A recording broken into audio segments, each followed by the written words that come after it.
Are you ready for some hard truths about manifestation? Welcome to Tools to Manifest Your Dream Life with myself, Glenyce Hughes. Thank you so much for being here. I'm so incredibly grateful for you. And yes, this is a brand new podcast. So if you listen on a podcast app, make sure to go and search Manifest Your Dream Life, or if you get the show notes, the link to all of the podcast apps are in there. Otherwise, it continues on YouTube and all the other places. So grateful to have you here.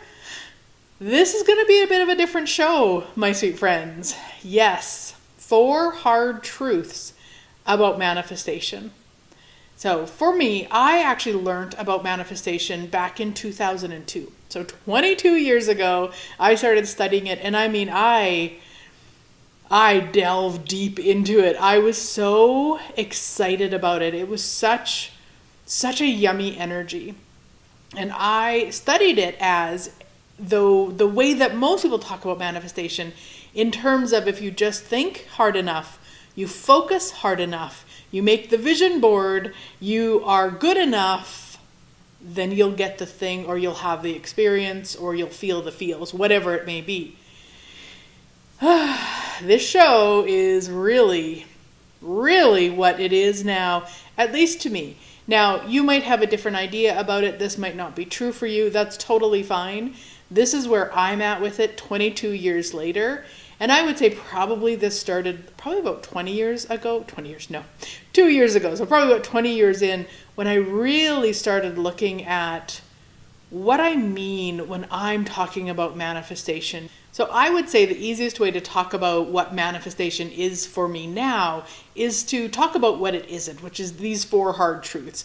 So number 1 is that, again, this idea that if we just believe and focus on and think enough about or create enough energy around a certain thing or experience, whatever it is, that it'll just show up, and that's what's required. Now, again, I used to believe that. I used to teach that even. But let's look at this a little bit broader. Let's consider the people on the planet right now, and there's many of them, going through atrocities. Does that actually make sense then? If they were just to think about not having that go on, if they were just to make a vision board about that not going on, if they were just to think positive enough, no. That is absolute bullshit. And so we've got to look at it from that place of it not being about thinking about it, hoping for it, wishing about it. So that's the hard truth number 1, is it's not this airy-fairy, just focus on it and you'll have it. Ouch, right? So hard truth number 2 is that manifestation often gets us to bypass our feelings, to pretend that we're not feeling what we are, or we don't allow ourselves to feel what we feel because we have to stay positive, which is referred to as toxic positivity, where we've got to focus on feeling good to create the thing we would like. And that is really harmful. I remember back, I think it was like 2004. So I was a couple of years into studying manifestation, and my kitty at the time died very suddenly. He had a heart problem, and in the vet attempting to save him, it actually killed him, and it was horrible. I was devastated.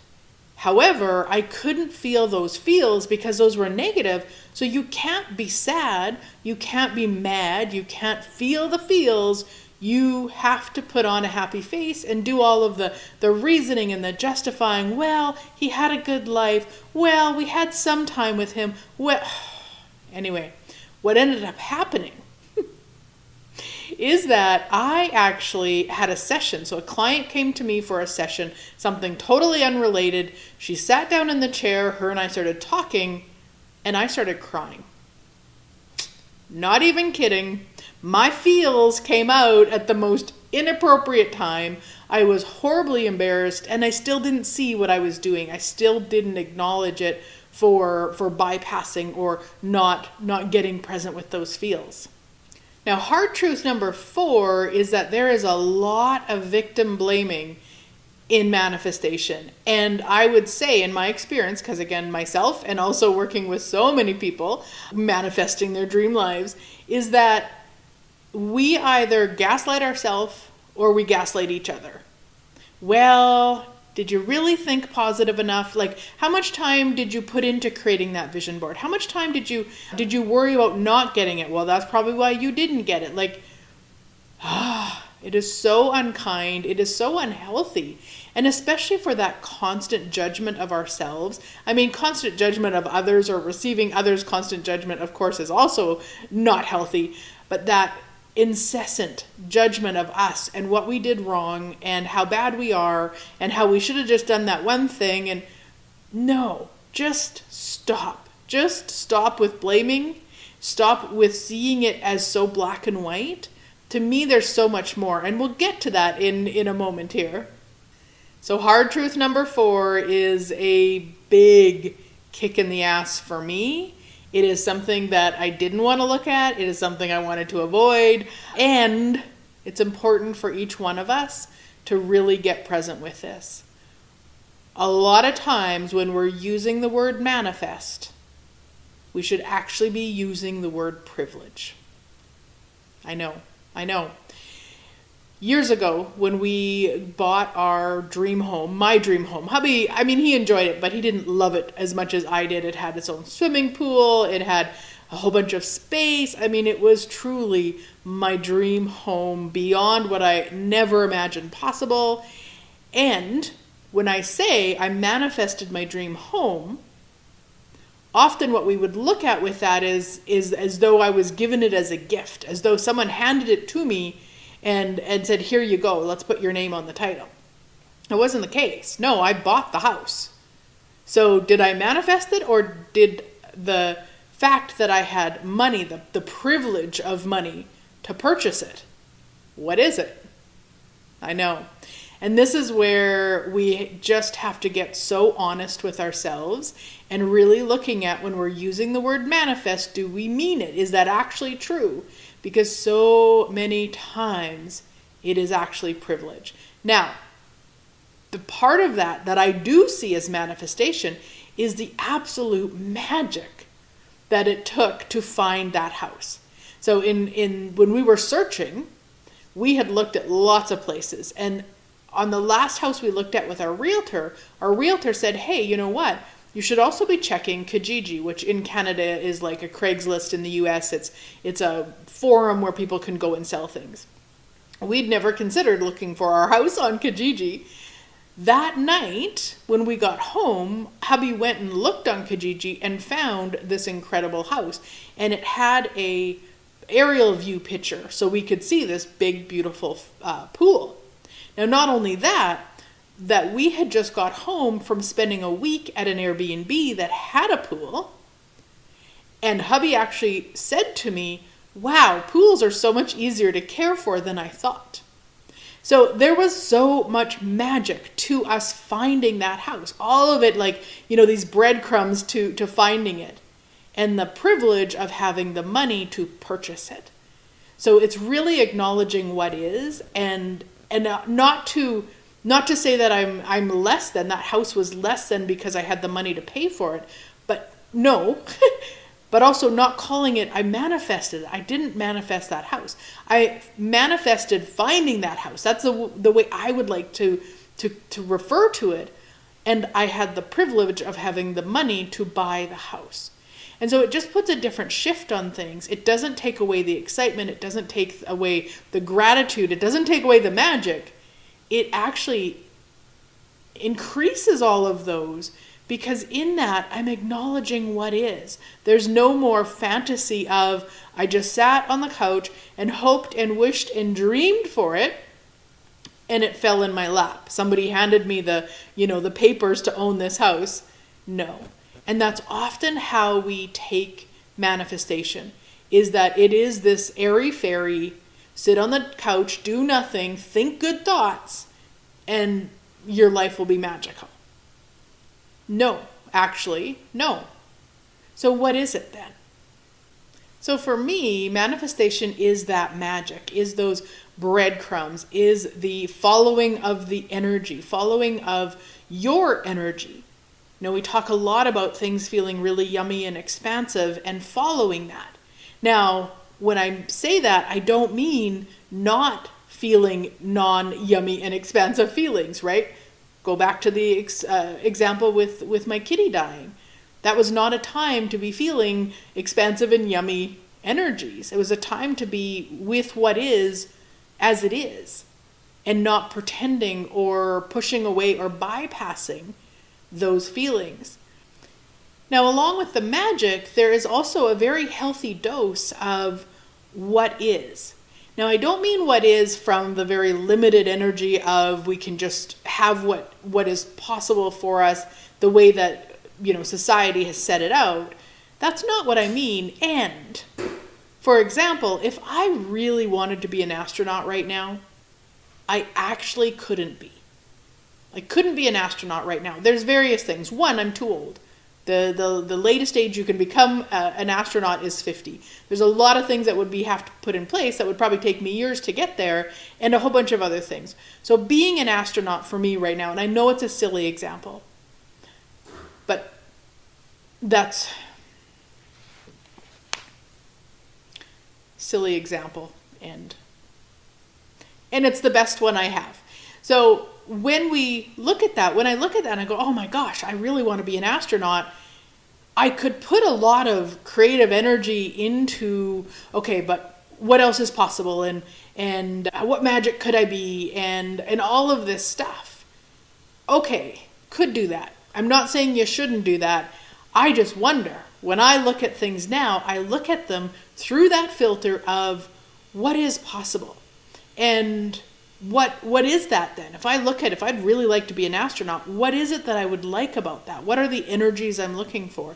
Maybe there's a sense of excitement and a sense of floating in space that would be super cool, and doing something that few people have done, like, all of these kind of energies. So then I could look at, how else could I create those? How else could I choose those? How else could I experience those? So letting go of maybe the definition of what we've decided something needs to be, and putting our creative energy into the energies that we would like, just to get us out of all of the things, all of those myths I talked about before, victim blaming and bypassing and all of that insanity, really looking at, okay, what would I like? Now, for some people, the word create actually is a much better match than the word manifest. And that I would recommend, if that's you, please use it instead of the word manifest. Manifest, again, has so many energies on it. There's so many crazy ideas of what it is. And so if it's more comfortable for you, start looking at, okay, well, how can I create my life? So that takes kind of maybe that airy-fairy off of it, depending on what definition you've had of it. How could I create this? So let's say you've been, like me, always had extra weight. Since I was 6 years old, I've had extra weight. And so for years and years, I would put my creative energy into weighing 110 pounds. Now, why 110 pounds? Because if you go to the doctor, they have these charts on the wall, and because I'm not even 5'1" in height, 110 pounds is what they say is normal for my body. So I had this fantasy of 110 pounds.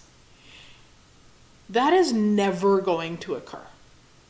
And I don't say that as a limitation. I don't say that as anything except that I am going to get present with what is. I'm never going to weigh 110 pounds. And actually, I'm okay with that. So a few years ago, when I was really looking at, okay, body, what would you like, body? How would you like to be? Yeah, that was a totally different energy. Smaller, yes. At the time, I weighed 290 pounds. So yes, she desired to be smaller, absolutely. There was a lot of action. Yeah, I had to look at that. Was there a lot of action? There was a lot of action. I started doing alternate day fasting, which meant I didn't eat for 40 hours, and then I would eat maybe a few meals in an 8-hour period, and then fast another 40 hours, and then I started walking a lot, and then I started running, and there was a lot of things that I was choosing, a lot of action that I was taking with my body. And then we got to a certain weight, and she's happy. She's happy where we're at. And it is not 110 pounds, as you can see. And I am happy with that, because that 110 pounds, that idea of 110 pounds, wasn't what I was actually looking for. It was all of those energies. It was the spaciousness. It was getting out of the judgment. It was the joy of having a body. I mean, so much of it had nothing to do with the 110 pounds. So again, yes, I created the change in my body. Absolutely. I manifested it. We could use that, but also acknowledging that I had the time to do the walking and do the running. I had the space. I had the privilege of fasting. And that might not sound like a privilege to many. However, it is not an easy thing to do. If I had kids that I was feeding, that would be a very difficult thing. I don't know that I could honestly do it if I was also preparing meals and feeding others. I also know that when I fast, I need to have a lot of space.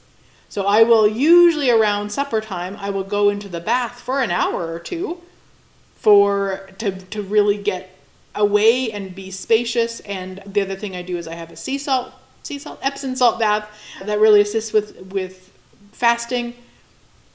Those are all things I can do because I have the privilege to do it. There are many people on the planet that couldn't. So again, we're acknowledging all the pieces. It's not that I manifested the weight loss sitting on the couch hoping and wishing and dreaming. So I would love to hear from you. I would love to hear if you've looked at privilege in what you've created in your life, if this is a brand new topic for you, where are you with it? What is it for you? Because I know I've had a couple years now of really being present with it. More so, I would say, in the last few months. And I still chose to use the word manifest in my podcast. I have an amazing, amazing monthly membership called Manifesting Membership, where you're manifesting your dream life. So I'm still using the word. I could avoid the word, but I don't think it's about that. I actually get that it's time for us to really acknowledge what is. And there is manifesting, and there is creating, and there is privilege, and there is a lot of lies about manifesting. And if you prefer to use a different word, please do that. But just to recognize that there's so much more here than maybe what we've ever considered. And I wonder what might be possible now that has never been possible before when we acknowledge what is, and we be the magic that we be, and we create the lives that really light us up, that really excite us, that are really true for us, not based on the crazy of this reality or what chart is in your doctor's office. Thank you so much for being here. I'm so incredibly grateful for you. Have a great week. I look forward to chatting again soon.